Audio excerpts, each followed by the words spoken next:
find this program incredibly interesting for this reason. Oh, yeah. Well, everybody's not sat down and listening yet.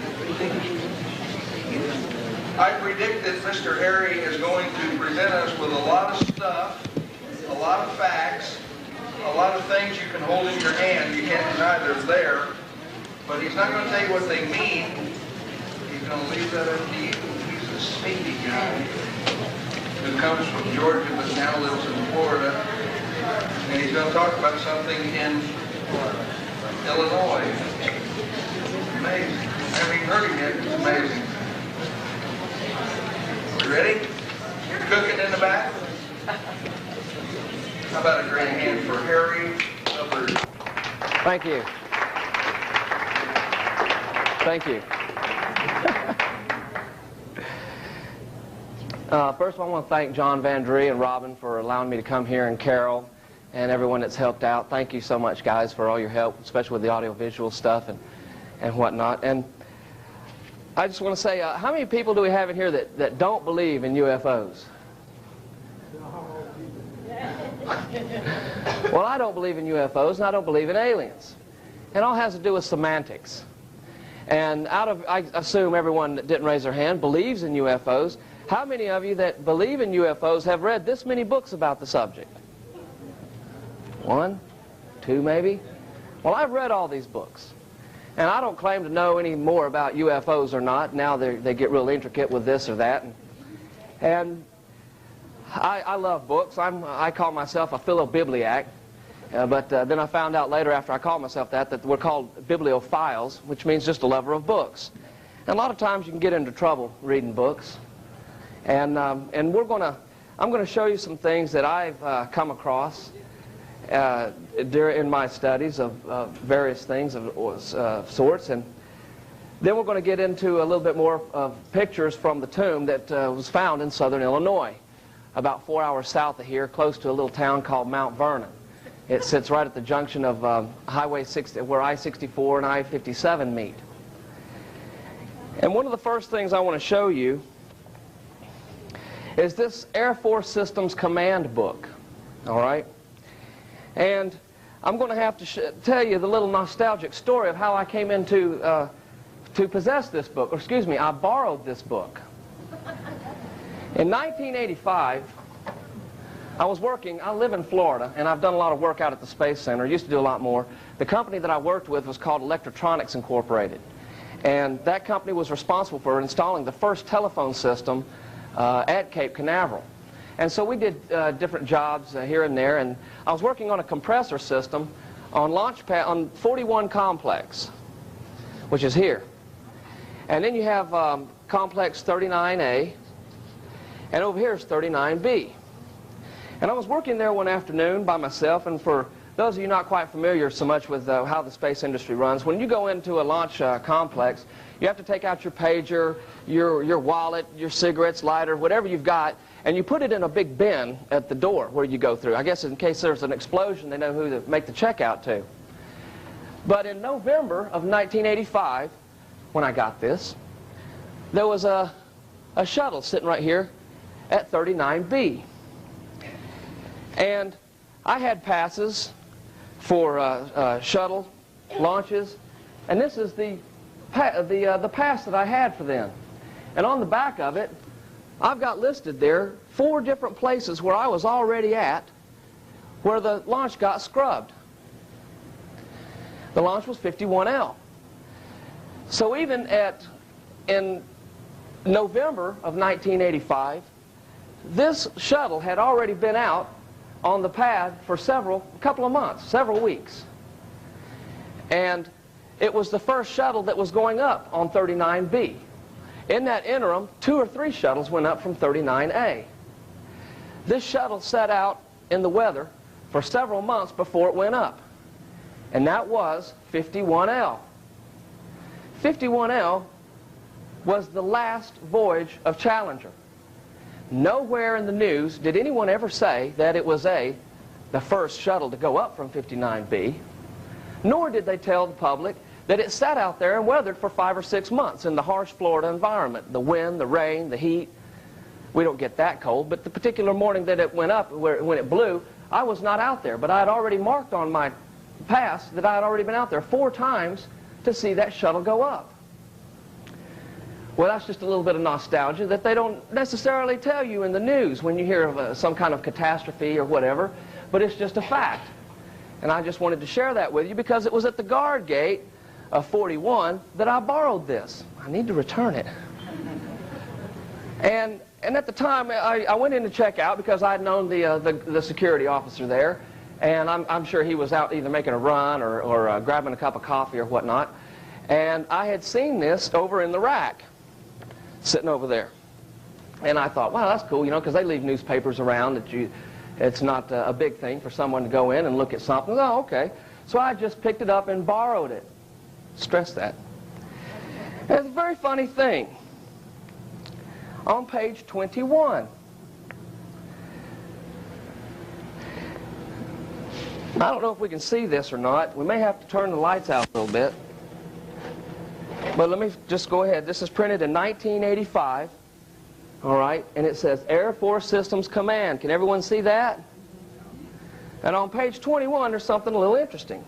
It shows all kinds of armament, all kinds of weaponry that they have. And since I'm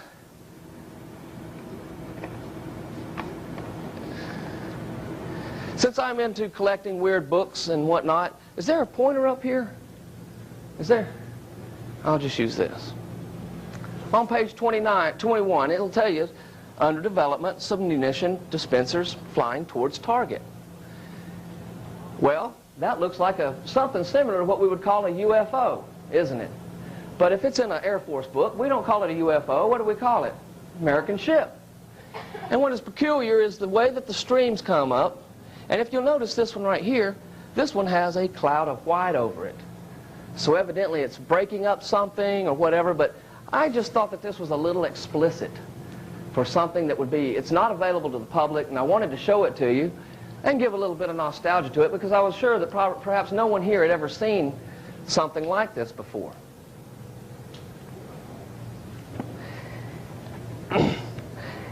In my researches, I study prehistory, European, American, African, whatnot.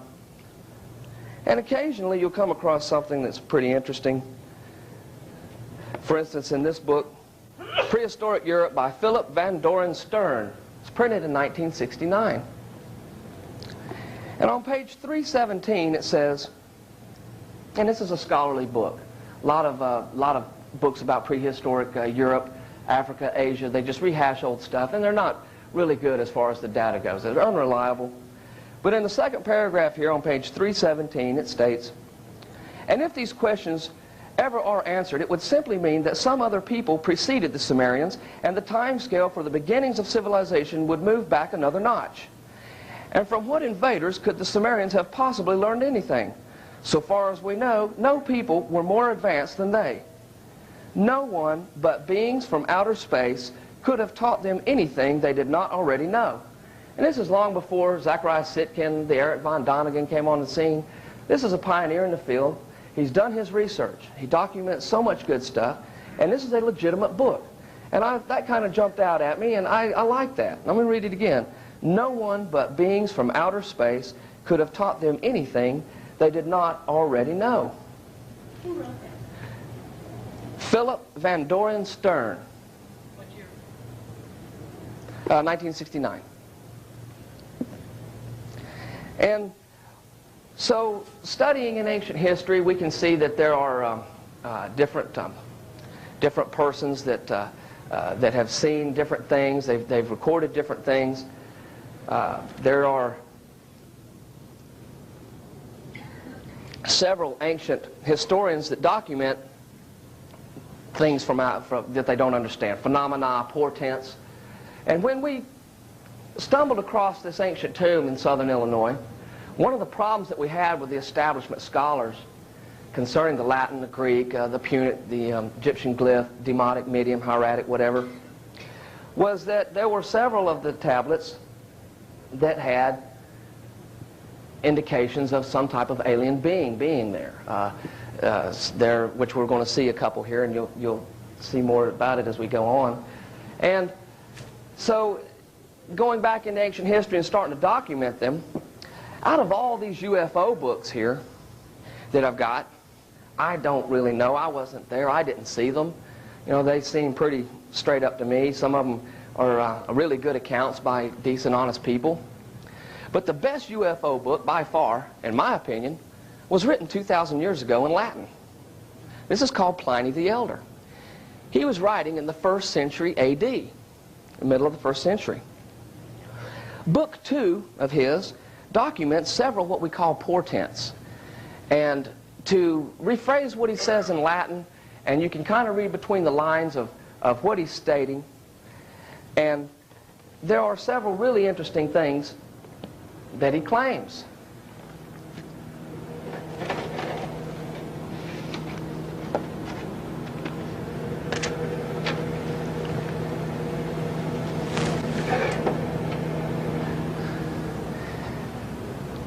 From book 2, I'm going to backtrack some.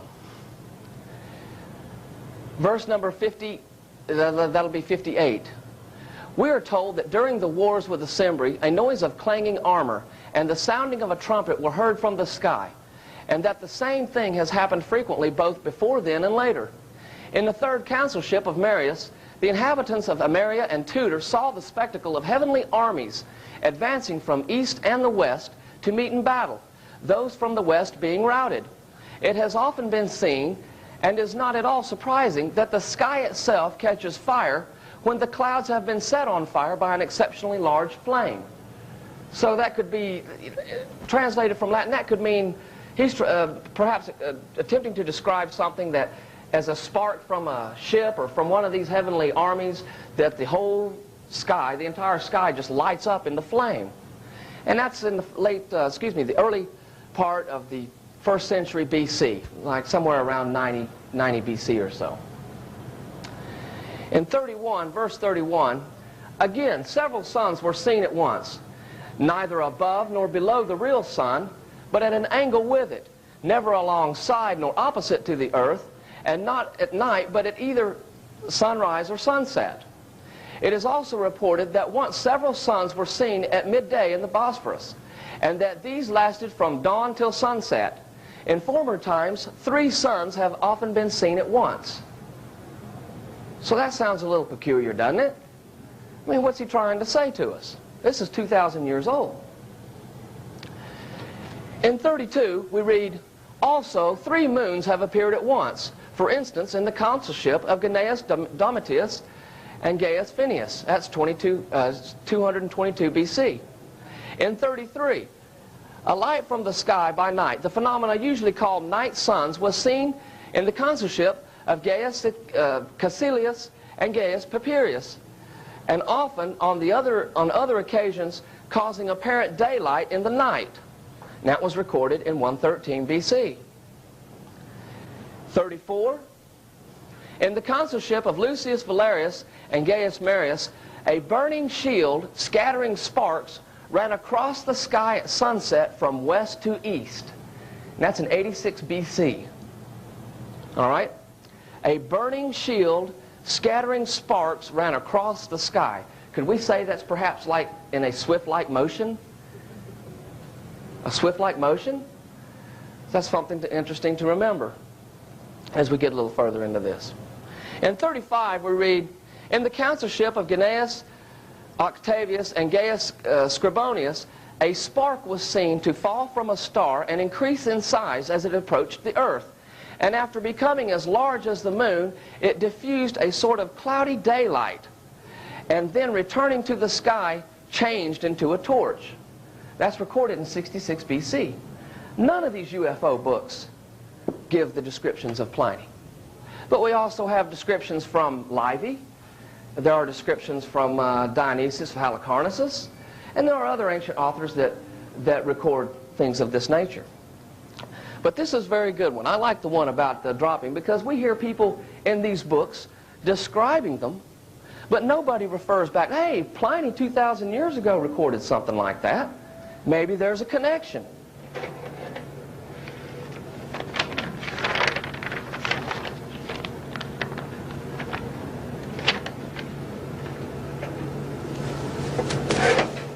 Picking up with some more Pliny, in verse 36, also stars appear to shoot to and fro.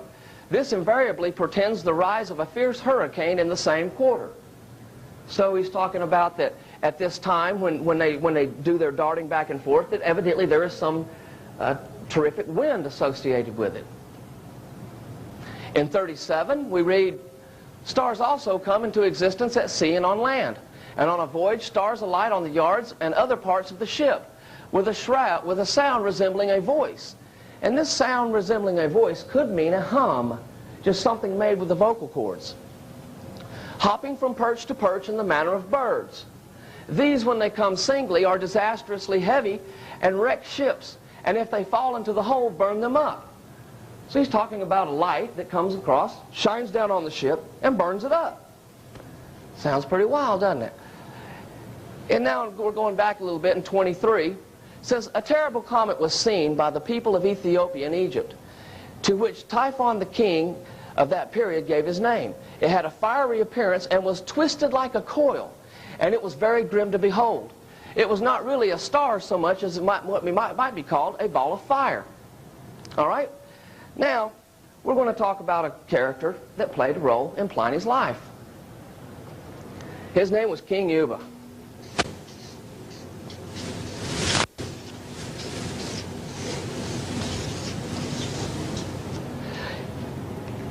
King Yuba, when he was young, his father was killed by Julius Caesar because King Yuba I had aligned himself with the Pompeian forces. And as Julius Caesar's forces overran Mauritania, he killed King Yuba I, and the little King Yuba II was taken back to Rome, where he wrote an entire digest of history. He traveled all over the Mediterranean. He traveled throughout the Atlantic. And all through the 10 volumes of Pliny, if anyone cares to read them, they are quite interesting. King Yuba II is just hailed by Pliny. He loves the guy. He talks about him all the time as King Yuba. He goes, there's absolutely no one that knows more about the Atlantic Ocean than King Yuba II. No one that knows more about Arabia than Yuba II. No one that knows the Mediterranean and how to get around better than King Yuba II. And so he refers, Pliny states in his work that he is copying or retelling stories that King Yuba had written down. But King Yuba's works are lost. And Yuba, bear in mind, we never did have the J. Can you guys see this? We never had the J until like the 1600s. It was like this. Yuba, which in the old Numidian would have been like this. Or the B would have had a dot in it, or the B could have been a long square. But Yuba, this symbol for the B, would mean that it had an A sound following it, a consonantal A. And Yuba plays a big role in all of this that has happened in Illinois.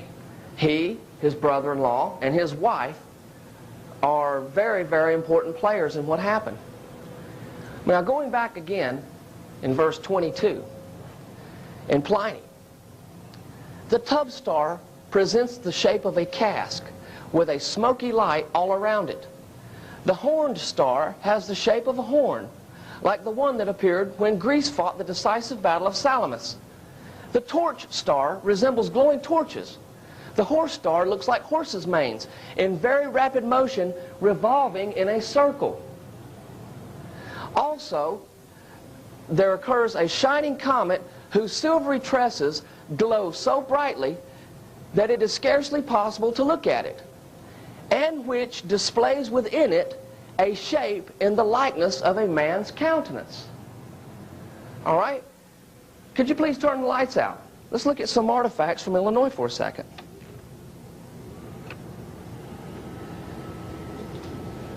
This is one of the tablets from Illinois.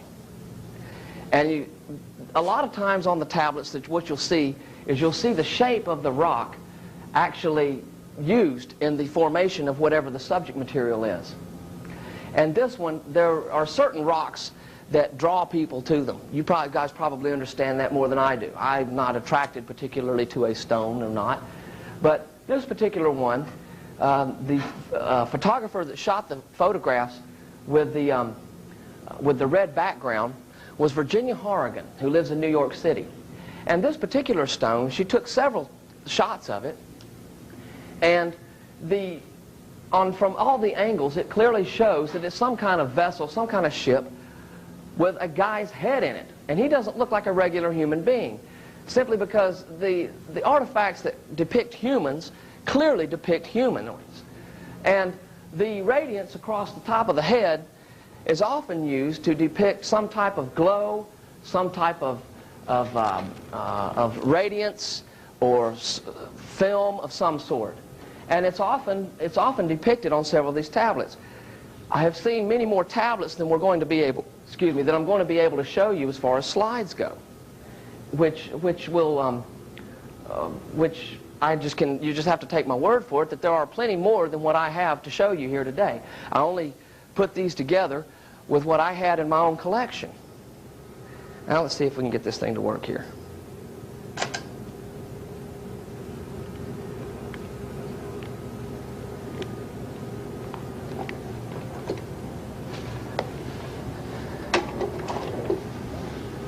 All right, here's another one. Now, I don't know where the antennas fall off the UFO aliens. Now, I remember back in the early 60s when I was watching Flash Gordon and some of the other alien movies, there used to be little antennas on the guys. Maybe you guys could help me out and let me know when the antennas broke off. But on this one here particularly, you can see inside it, very, very faintly, the stone is actually better than this one, but a circle with some type of helmet structure and the two little things coming out of it with the radiance on it. Now, everybody else, no one knew what this stone was, and when I photographed it, I didn't know. But since we'd had other tablets like this, it was obvious to me that it was some type of small craft that was used for some type of landing. And it clearly shows a window. And we're going to look at some more where the helmet is somewhat similar to what it is that we see here.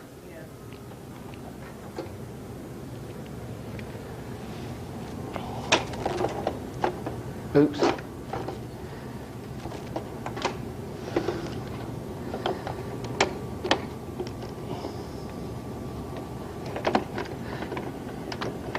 You know, they had the same problem in Utah one year. Oh, thank you. And I said, I'll never have that problem. I'm always going to make sure that the projector works right. But anyway, I need the light on to show you something. Is that there are aliens that we consider. How many of you have heard of reptilians before? Bunch of you. Well, here in this UFO book, which I got from my dad, it says here, reptilian with scales and claws, perceived as evil. And I've been studying dinosaurs. And when some weirdo like me studies dinosaurs, no telling what you're liable to come up with. And I'm going to show you some things that are pretty much undeniable, but this is the Illustrated Encyclopedia of Dinosaurs. All right? It was printed in 1985. And on page 55 here,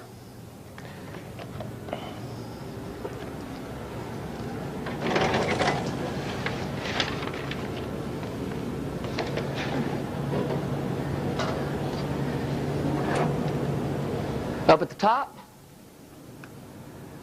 now this is a legitimate dinosaur book. And they are starting to show people very subtly reptilians of this type.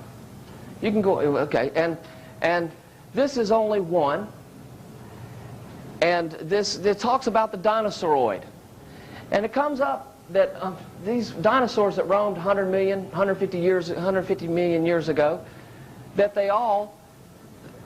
certain dinosaur hunters, whatever, actually found some type of bones that they could configure into some type of form like this.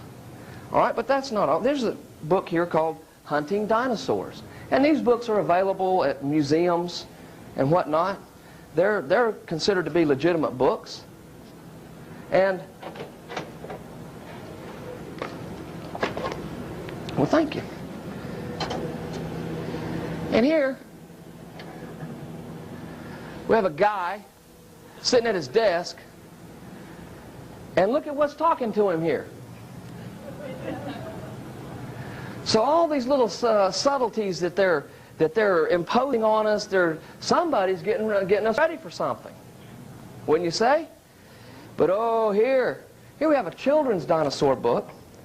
This is printed in 1996. It's got some of the same stuff as the other one there. It's got some articles by the same guy. But you want to check him out for a little bit. Don't he look good? And that is not a question about that, is there? And it goes on the other page to say that they found some type of bones that perhaps look like this. But here we go with this is a kid's dinosaur book.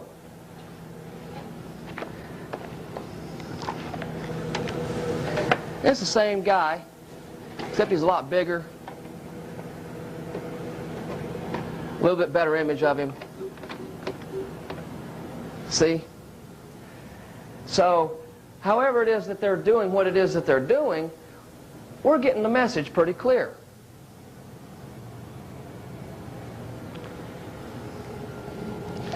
Oh, that thing may have jammed up.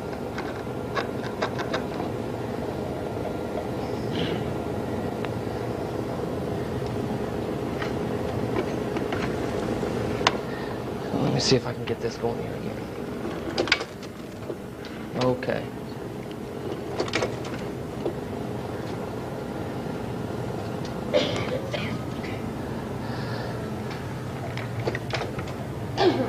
There's another one. Now, from this tomb, what we have reptilians.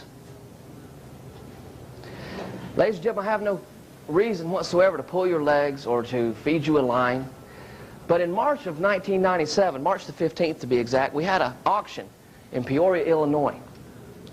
And this particular stone was not there. We can see him on the, let's go look at the other. This is him on the other side. But there were available there for anybody who, I think he went for 35 bucks. And if I had the extra money, I'd have bought him a life-size bust head of a reptilian. About this tall. And there were several others that are small. I have seen, coming out of this tomb, about 5 of them that are clearly like this. Let's go see if we can take a chance and go backwards one. No. Maybe we shouldn't do that.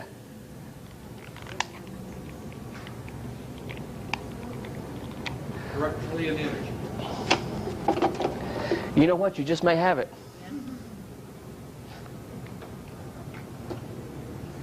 Let's see if which way that's going.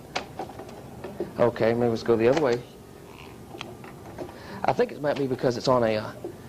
all right, here he is again. This is the one side of it. Am I standing in your way? I'll stand in this void here. Pardon me? Elevate it? The projector. Slide projector. You want me to give you No, I think we got a button here that if I find it, we can push it. No, it's at the highest. I got one here. Let's see about this one.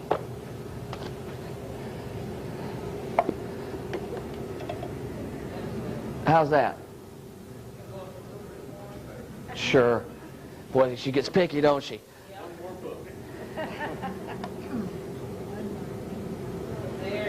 All right. Can everybody see that one? All right.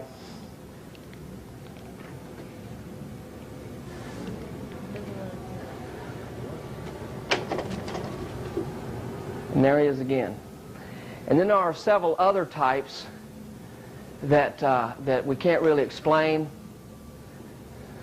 Can you engineer that for me? Oh, thank you. Okay, here's one. Now, I've got this stone with me. And I'll show you this one. Yeah. Don't you want to feel what the energy's off of this rock here? I told you, some of them scare people. But this is a what appears to be a reptilian, and I call it tuxedo, for lack of a better word for it. And the stone itself is carved in bas-relief. That means that the image itself is lifted out from the stone. The image itself is not carved. It's the stone around it that is carved. And we have several stones like that from this tomb that are all cut in this bas-relief fashion. But this is clearly, the scholars, they didn't know what this was. They said, oh, it's an alligator man. Surprise! It's clearly a reptilian. And even to the hands, the way the feet are shaped. And he's in garb. He dresses up. He's in good-looking clothes there, isn't he? Well, some of them have dates on them. You can't test a rock.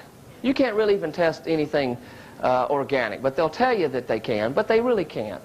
But when a rock's got somebody's name on it and a date, I would believe that. Here's another one. This isn't a seal, and this is a really good-looking stone. I mean, the other side of it, I don't have a photo of the other side, but it's just precise. And maybe you guys can help me out. Anybody seen an alien like this guy before?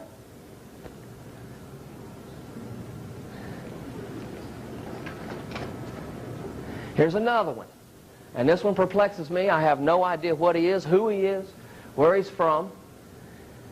And the other side of it, of this particular tablet, didn't really show a lot of detail, but certain ones, Virginia Hargan, when she was taking photographs of these, she didn't really, this right here would not excite her. Where me, I was like, hey, wow, that looks like it could be some weird animal, you know? So, but this is just another one. Maybe you guys have some insight on that. All right, now we're going to get into some decipherments. This particular tablet, can you see where this is going yet?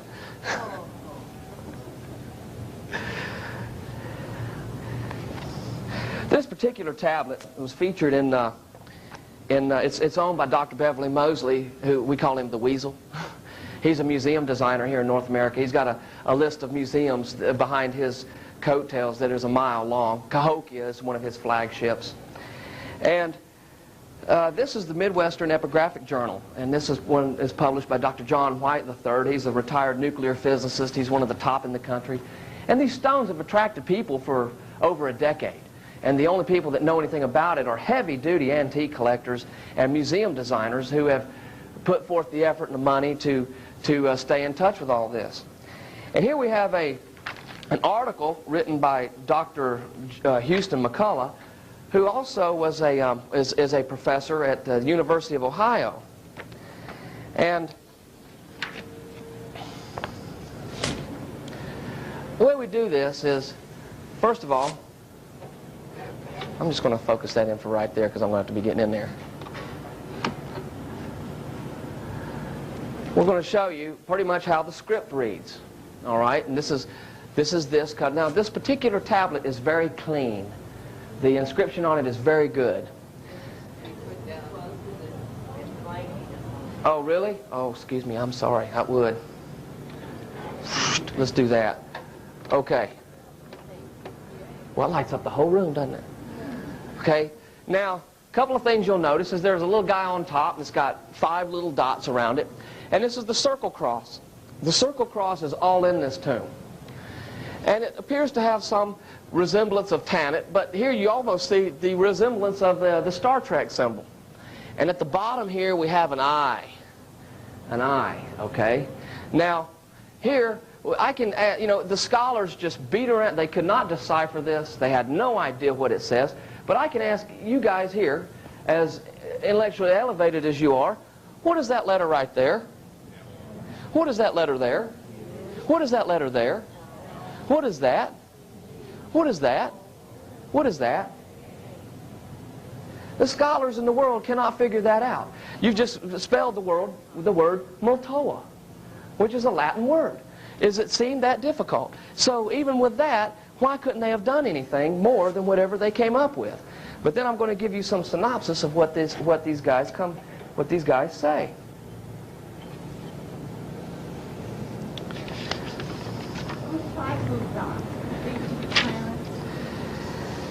I wouldn't think so.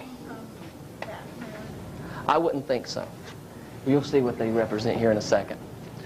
All right, here we have the script written as it reads, okay? It reads from the left to the right, from the right to the left. We call this bostrapheden. That's a Greek word that means by the way that the ox plows, all right? And it goes back and forth. And here we have Multoa, that everybody in here got right. Congratulations, you should give yourself a hand for that. All right, so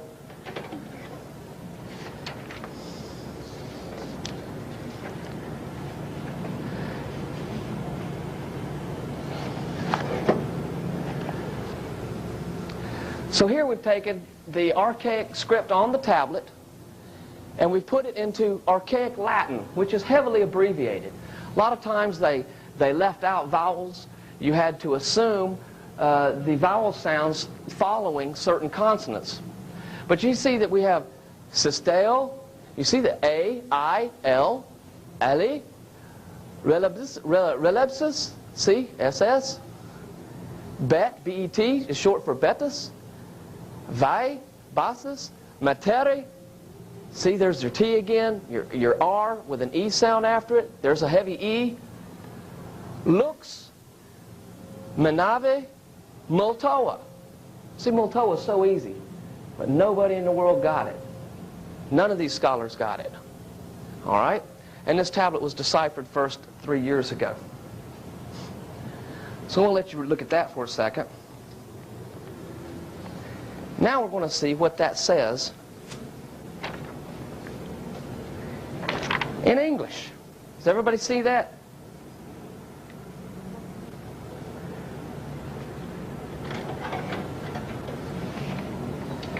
And here's what it says in English.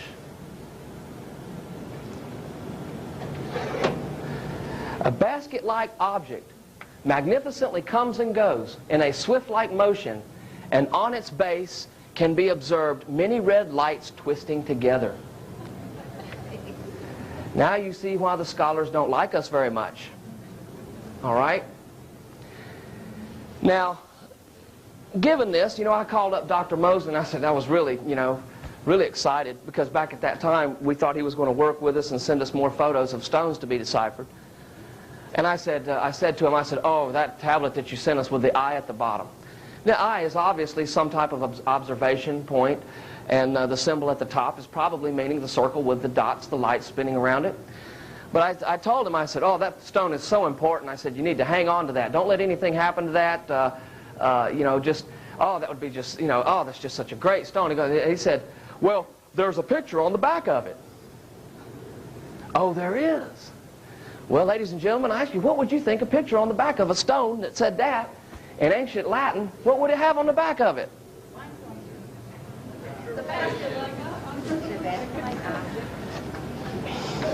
Boy, you guys are on top of it.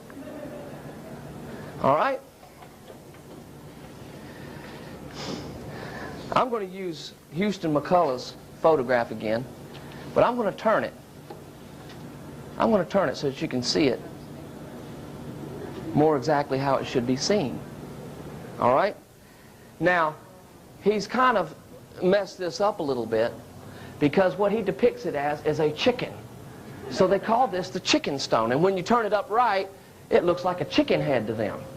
All right? But when we saw this on the back of the tablet, where's my? Boom.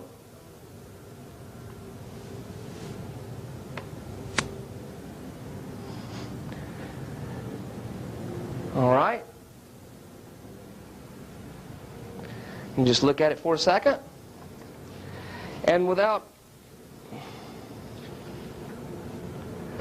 Okay. We'll come back to that in a second.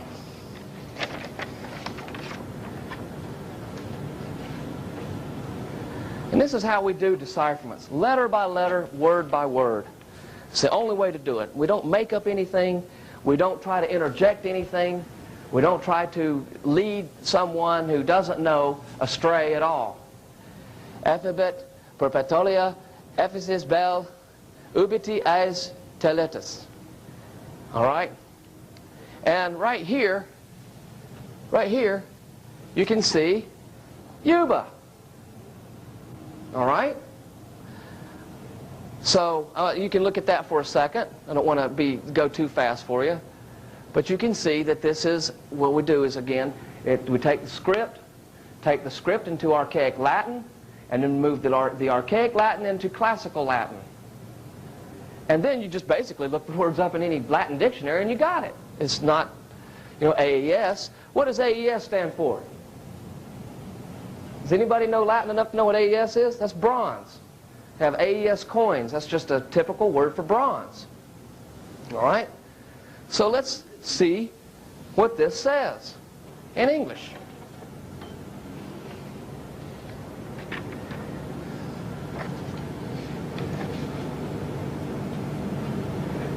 Boom. In likeness of a monster that constantly glows, where its armor is made of bronze. All right? Now, I got this UFO book here. Let's look at that for a second. And this UFO book here is printed in 1995. And we're going to look at this one here. You can go ahead and keep the lights dim for just a second, all right, to see this. And you can see how this is, and I showed you the other photograph of it. This book is printed in 1995, and it has a medieval lithograph in it. See? UFO. Our UFO book. And I'm not making this up. But something very peculiar here.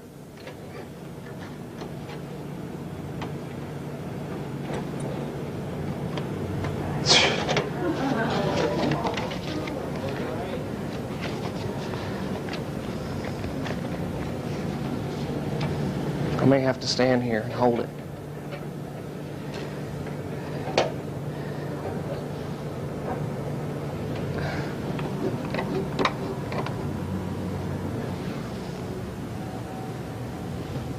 The similarities are uncanny.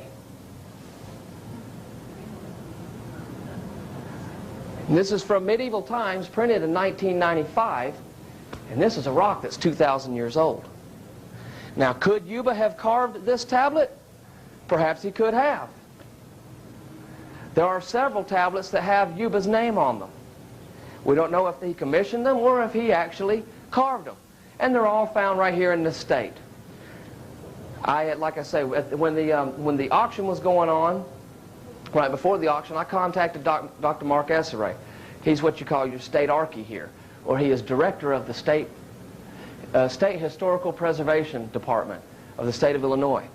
His #1 attorney is Dr. Bill Wheeler, and I've had run-ins with them for a long time trying to convince them to do something about all the looting and plundering that's been going on for years and years. But unfortunately, our Mr. Burroughs, who found this ancient tomb long before we came about, he just managed to irritate so many people for so long that they don't want to have anything to do with it. And we don't have enough interest in the state of Illinois to do anything about it. But now let's go back what we've done. We've looked at a tablet that was carved 2,000 years ago, and the picture on the back is very similar to a picture that is printed in 1995 of a lithograph from the medieval ages.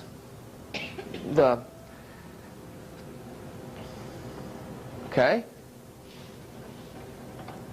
I'm just going to leave that right there for right now. We'll leave that right there.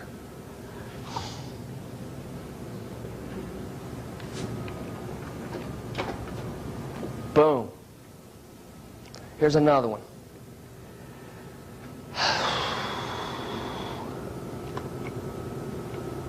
Okay. All right. This clearly shows a female Ebe, a female entity.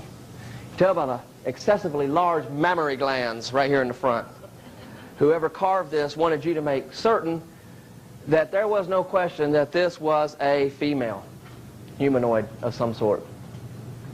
And it's carved in ancient Egyptian glyph. It starts here and it comes up this way. And what it says is coming out or exiting of a metallic house or dwelling that climbs into the abode of Ra. So what we would say in English is comes out of a metallic home that rises into the air or flies up into the heavens. This particular Eve holds an ankh in the right hand and the scepter in the left hand. And it's carved in Egyptian glyph, which was not deciphered until 1820, when Champollion was studying the Rosetta Stone. So there's obviously no way that the tablet could be a forgery. And here we clearly have a female entity that comes out of a metallic dwelling or walks out, you know, to do it the same way that we did the other tablet. It's a little bit more confusing with the Egyptian because the walking out could be walking out, coming out, exiting of a metallic or a metal home, dwelling, house that climbs or rises or shoots up into the air or the humble abode of Ra.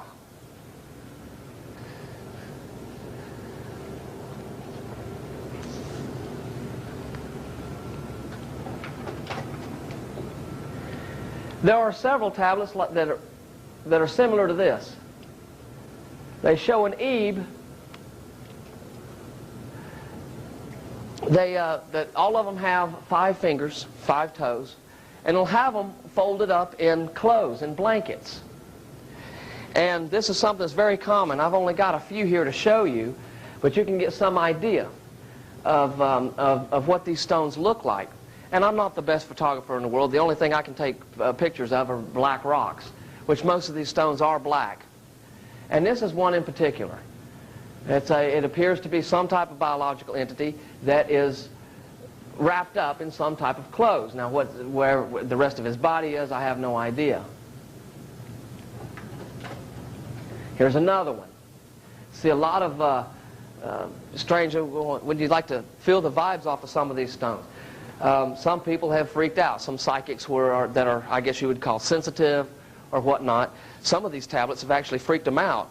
And they wanted them out of their hotel, out of the room, out of the convention center, everywhere, in the truck before they'd come back into the convention center.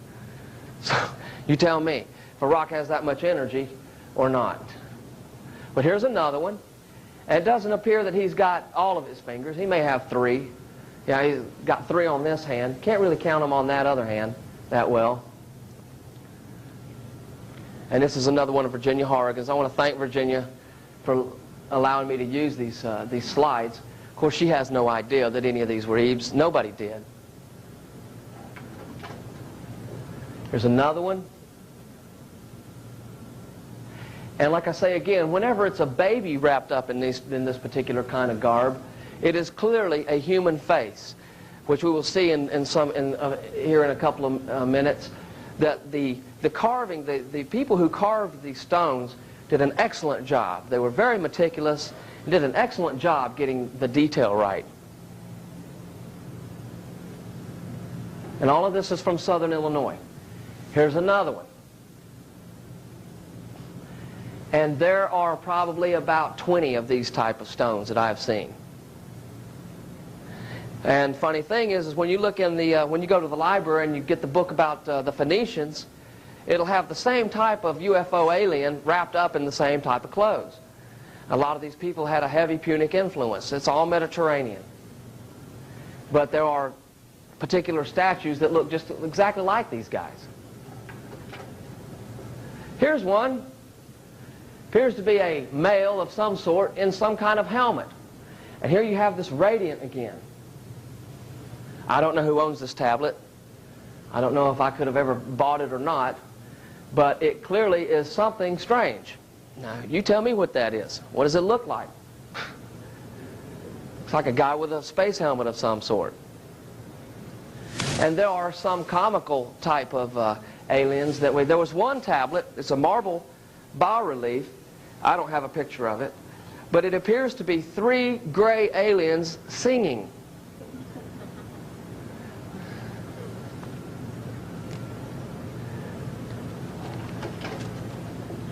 This looks like a mouse with a football helmet.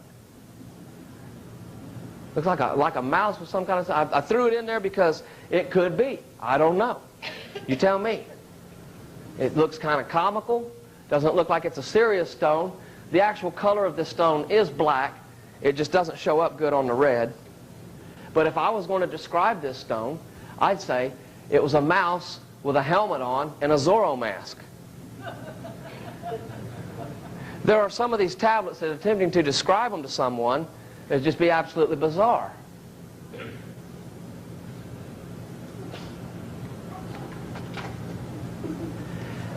Here's another mystery character.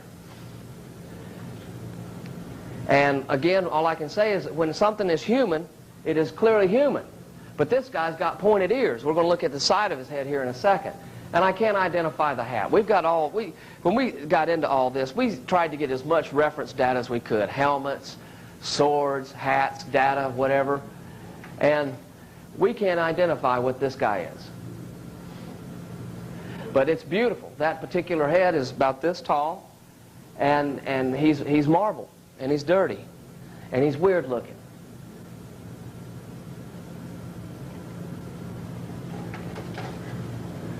All right, here's another entity. You see the radiant around the head, and it's fairly peculiar. It's got a little woody here in the center, and its arms appear to be cut off to some degree. I don't know if this is a morph or some kind of dwarf or whatever, but its legs seem to be shortened as well. And I threw this in because I didn't know seeing that it's got that type of head on it. Now, I do have one tablet out front that has a man's head with the radiant around it, and it could be. I didn't put it in the slideshow here because I actually have the stone with me. So you can see that stone out front. And this rock also is black. Don't be misled by the color of it being brown here.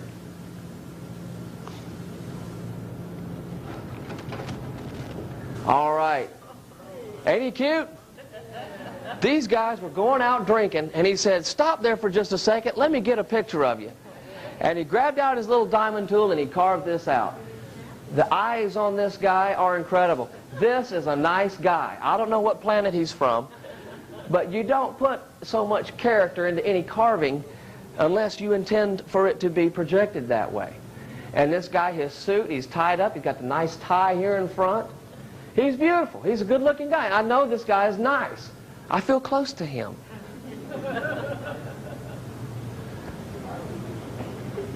But this is one. I mean, it's obviously some type of I'm not sure, where he's from, but it is some type of alien. We have too many. When it's a lion, it's a lion. When it's an alien, it's an alien. When it's a gorilla or a monkey, it's a monkey. Like who? Oh, okay, could be. Little spiral hat on him. But this could be some kind of diplomat. Could be some guy's going out to get a sandwich and a brew. He looks nice. Now there are others. Now let's get back to stones drawing people to them. Virginia Horrigan, this is another stone that drew her. This is the bottom of it, and it shows the phases of the moon. And there are several like this. I've only got this one here, and maybe there might be a couple after it. But this is one that that she took several pictures of, and I had them turned into slides. And this is the bottom of the stone.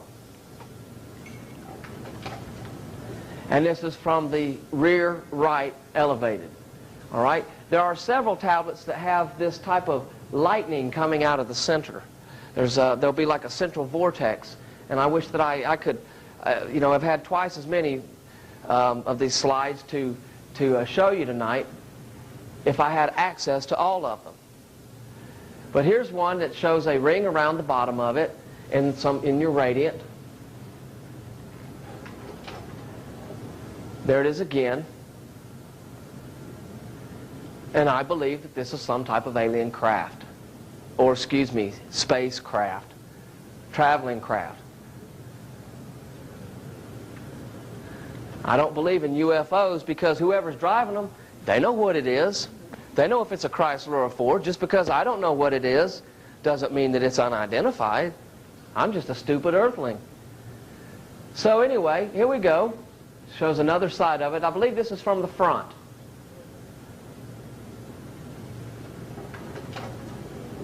And here's a picture right of the top. And it shows you the electrical symbols in it. And like I say, there are several. There are some tablets that have these electrical fusion type marks coming from the top, from the bottom. They'll be coming out their sides or whatever. But like I said, I don't have access to all the photographs or the pictures. I'm delighted that the people who loaned me the artifacts to come up here, the Lawrences and the Shearbaums, for loaning me some of their artifacts to bring up here tonight to show you. And here's another one. This is on top of a marble dagger type of unit. And it has the various See if I can clear that up a little bit. It has the various lightning or electrical marks of sorts on it. And the marble, we haven't been able to identify which pit the marble came from. Marble is a thumbprint. It's all indicative of whatever it comes from. And here's another one. I've got this stone that's out there. There are several stones that have these circular designs on them, but there's no hole in the center. You can look at them with a magnifying glass, and there's no hole that from where if somebody were to carve that they would have put a compass down into the unit and then spun around to scratch the rock surface. But we don't see any holes in it.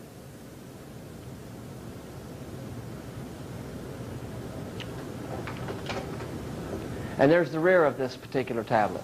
There are several that are like this.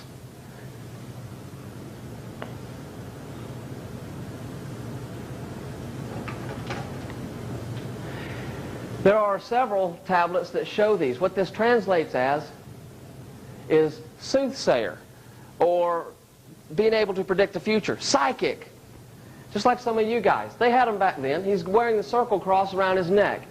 And up across the top you can see a meteor or a comet or something coming from the sky. Now, regardless of what it is, the ball and then the splatter mark, it does say soothsayer on it. So it means that whoever this guy is, he could predict the future. He is an ancient augur, is what they called him. And in the Roman Empire, most of the augurs came from a little town north of Rome called Tirana. And there were like a few families there that had a long history. From like 800 BC, that all of them in the family would be psychic or perceptive or have large quantities of ESP, for lack of a better determination.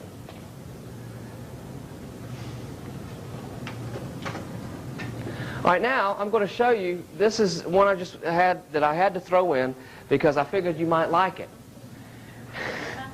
And there are about 20 stones like this from the tomb. All right? And you can see how it is, and it's like this. Well, let's see, and I just want you to look at it for a second. It's an ugly head. Look at his nose. He's got these ugly eyes. He's got an ugly mouth. All right? But now look at this photograph.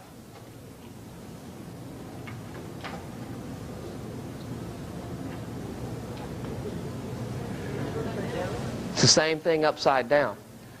There are about 20 of these that when you look at it one way, it is a head and a mouth and a face, and we didn't even notice it till we were sitting around shuffling through hundreds of photos one night, and I'm looking at a rock, and he's looking at a rock across the table from me, and he says, hey, it's a face upside down also. Let me see if this thing, we're going to chance it, we're going to see if it'll go backwards. Okay? See it again?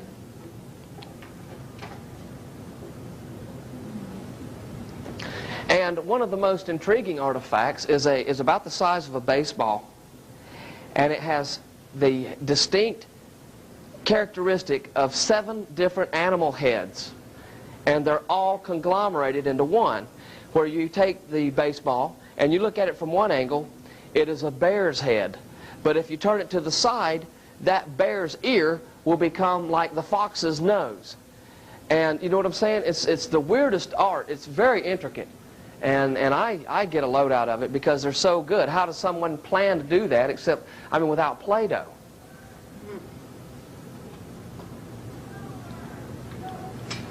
So anyway, if you would, cut the lights, turn the lights back on. In Georgia, we cut the lights on. In Chicago, you probably turn the lights on. All right, there's another one here that I'm going to show you. I literally found it on the way out the door.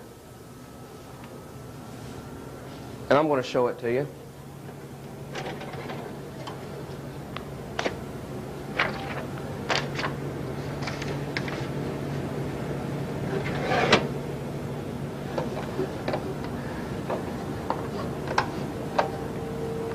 Can everyone see that?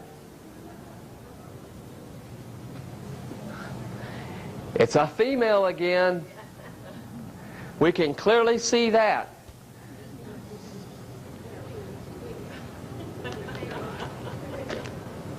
You like that, don't you?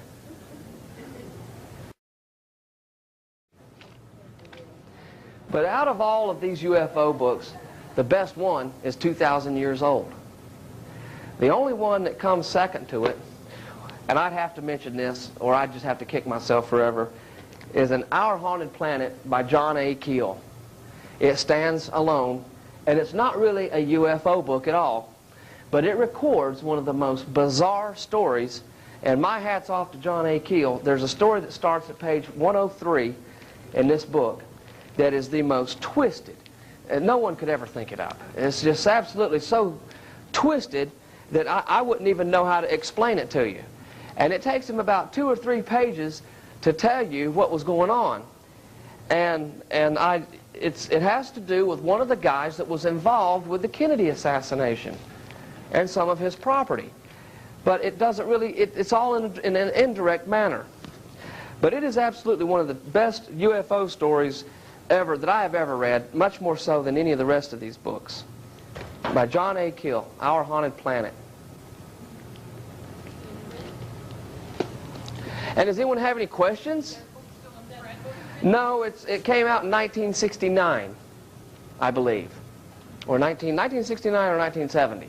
Which wasn't, you know, at that time, the Kennedy assassination was still fresh in everyone's mind. And, you know, I mean, I'm not here to talk about the Kennedy assassination, but I know where the hitman was. You want to hear? Yeah. He was in the trunk. I figured it out doing my own stop videos and whatnot. There was a guy in the trunk, which means he definitely had to be in cahoots with the Secret Service. And when Jackie jumps out of the back seat, she turns to the inside. And she's not grabbing for a piece of the brain, she's beating on the trunk. You got to watch it next time when they show the Zapruder film and some of those other films. She turns around and starts beating on the trunk. And I don't know why. And then I got another. I said, well, all I need to do is find some photographs of the car. And I did. And sure enough, the trunk was open right after it happened. So that's just, you know, that was just for free. That was just my observation. Any other questions? Pardon me? The tomb is in Marion County, Illinois. The southeast corner of Marion County, Illinois. We have found artifacts all up and down the ravine system. We've got boxes of pottery, arrowheads, and we've actually found tablets that had Numidian writing on them, but we believe that they were salted in there by the guy that was first looting it. Yes, sir? How do you theorize that these things got in the cave? How they got in the cave or how they got over here from Africa or Mediterranean? Well, it's a long story, but what happened is the person that brought most of it over, or the first heat, or ship after ship, is Alexander Helios. And Alexander Helios is a missing son of Queen Cleopatra and Mark Antony. We have record that Alexander Helios went back to Rome. His sister, his twin sister, was Cleopatra Selene.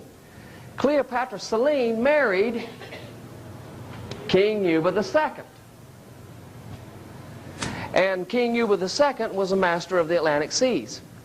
And between the three of them and Cleopatra VII, Theophilopator, and Octavia, who was Augustus Caesar's sister, she raised all 3 of them.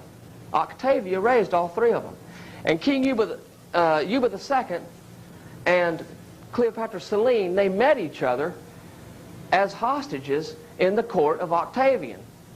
And as they were taken, Alexander Helios and Cleopatra Selene were taken back to Rome at the ages of 10. At the age of 10, when Octavian, the Roman forces came into Alexandria and pretty much just conquered Alexandria, and he was going to take all the goods, he was going to desecrate everything. Cleopatra, who's one of the smartest women that ever lived, and don't believe a word of it when you hear that, oh, she was just a whore and a tramp.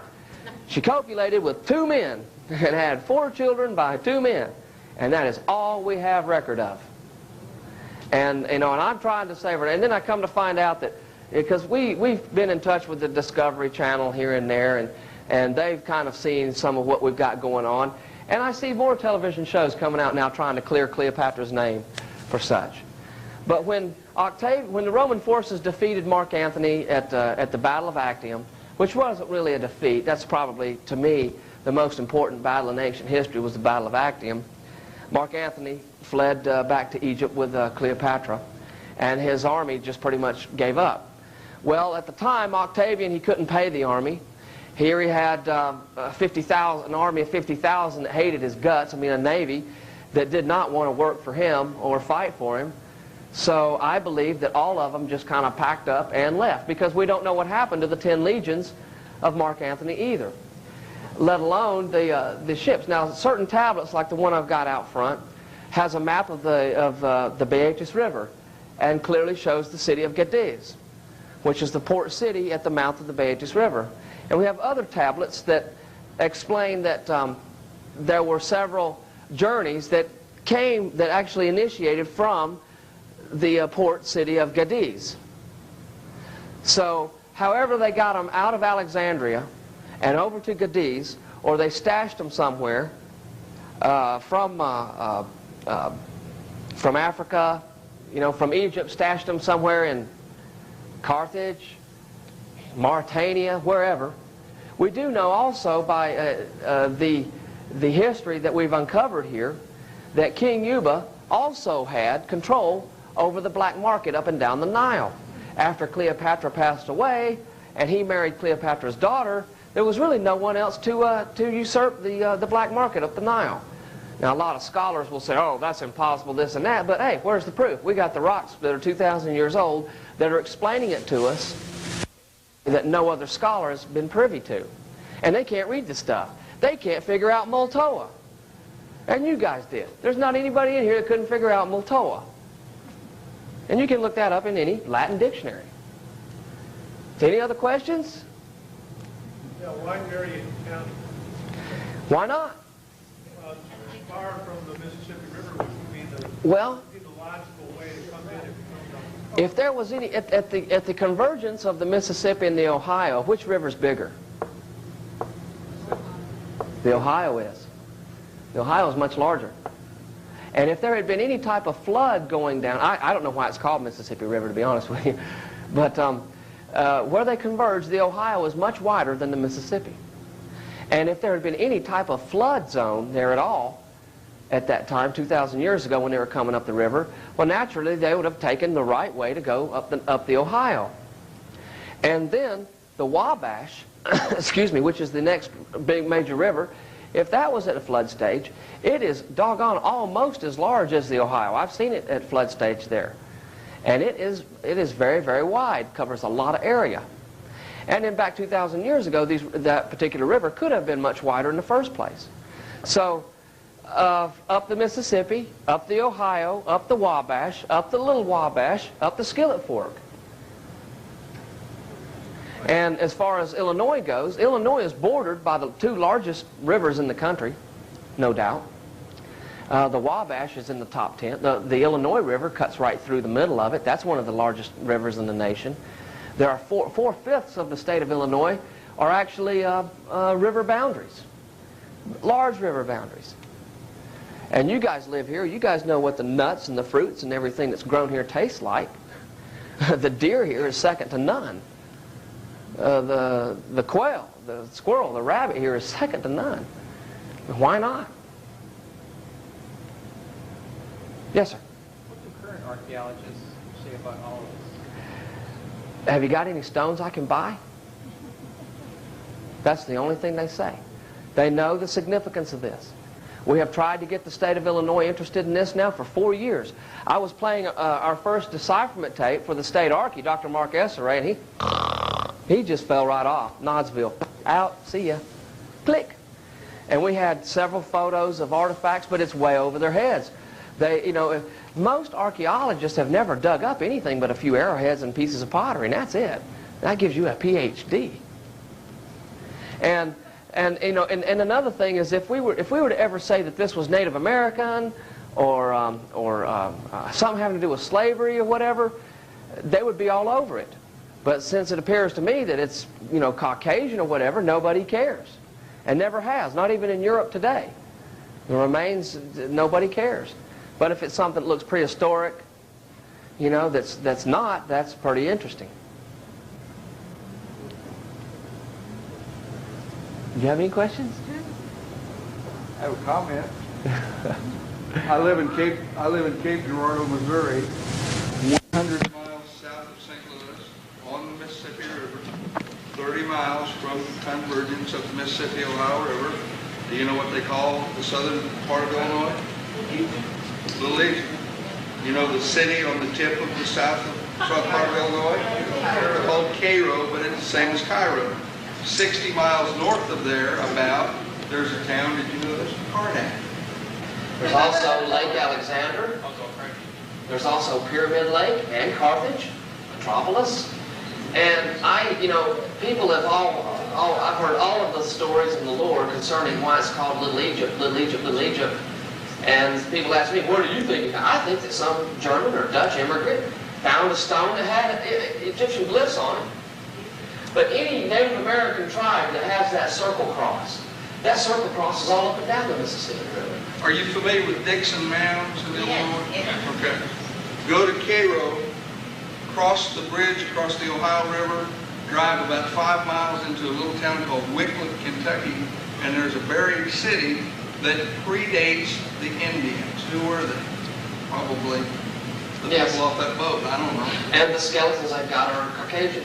At Cahokia Mounds, they had Caucasian skeletons, and they had giant skeletons too. I mean, you're not going to hear it, you know, they don't put it in their little film strip, but you got the guy that built the museum right there going, yeah, they got skeletons out there that are 8 feet tall. Oh, good. And they found those all over North America also. This language that we call Shap, which is simply a morphed Punic Latin with some Greek characters, it's kind of like a mishmash of Mediterranean languages that were contemporary today. This language we call Shap, we find it all over North America. People send us photographs now that have this stuff on them. They have either somebody's name. I mean, everyone here knows probably that they found runic stuff all over North America. But all over in Oklahoma, Arkansas, some amazing artifacts. And you were telling me last night of the amazing artifacts that you and some of your friends have found, which really stoked me. And it's all in the same area. Yes, ma'am? So have you written a book about this? We've got in print right now available between our webpage and what we have available here and what we can take orders for, about 300,000 words. We have essays of rebuttal to scholars.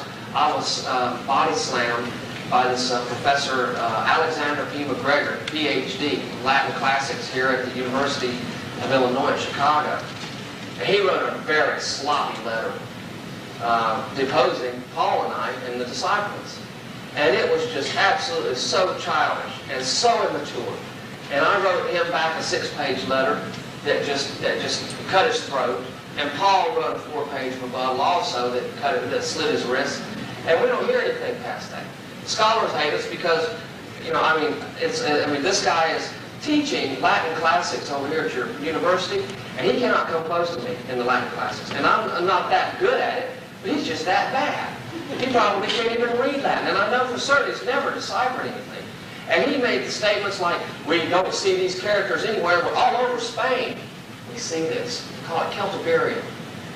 But it's a little bit more Latin influenced than even this Latin. It's a little more complete. It's not quite as abbreviated, but it's the same characters again and again and again. But when we did this, when all the decipherments were made, we said, oh, it's Etruscan, it's Etruscan. Old Latin characters with Latin agglutinative root stems. All we had to do was find a professor of Etruscan and send them copies of our work and let them check it out. Because then we found out right then that Etruscan was still an undeciphered language. And there were no professors that deciphered Etruscan. So here we are reading it all day, coming and going, thousands of funeraries in Italy, and the scholars are still running around trying to see how it feels to them, and trying to say that it's this, or that it's that, or this, or this, that. And it comes from central Italy, just north of Rome, and they can't figure out that it's Latin. The Latins used to live there. And it's not that difficult to go letter by letter, like Multoa. I mean, some of it is not that. But see, the other scholars, if you were trying to come the other way, might pose a problem. You're going, what's that word? But they don't understand that archaic Latin and archaic Greek were read in both directions. Apostrophe, they were coming and going. Any other questions? Yes, ma'am. What is your website address? It's www.alexhelios.com, alexhelios.com. And it is a really large website. It's like, we've got all kinds of photographs, decipherments. We put we call that one that I showed you Sister Rosa, which is red basket. Well, all these scholars, they say, well, it's Dr. Mosley's tablet. He calls it the chicken rock. Why don't you call it the chicken rock? No. We name stones, we give them our own nicknames so that we know which ones they are. And we call it red basket. It should be on there in German. Yes, sir? Talk about we. Who's included in your... Myself, Paul Shafranca, and that's, you know, just a handful of other people that probably wouldn't want me mentioning their names right now. But me and Paul are pretty much heading up the operation, everything about it now. We've had other people working for us, and we've been stabbed in the back so many times by family members and alleged friends. We've been ripped off, and because we're so concentrated on one thing, it's hard to get out of something else. Right, yeah, just go ahead and pop me in the back. Is that it? A question, speculative question. Yes. We're thinking about starting a newsletter that would come out quarterly. And if you want to join our organization for $25, you'll get the newsletter. If he wanted to send us some of this material and we put it in a series in the newsletter, would that be of interest to you? Okay. Harry Hubbard, guys. How about it? Thank you. Thank you. And I apologize for the slide project screwing up. Works good.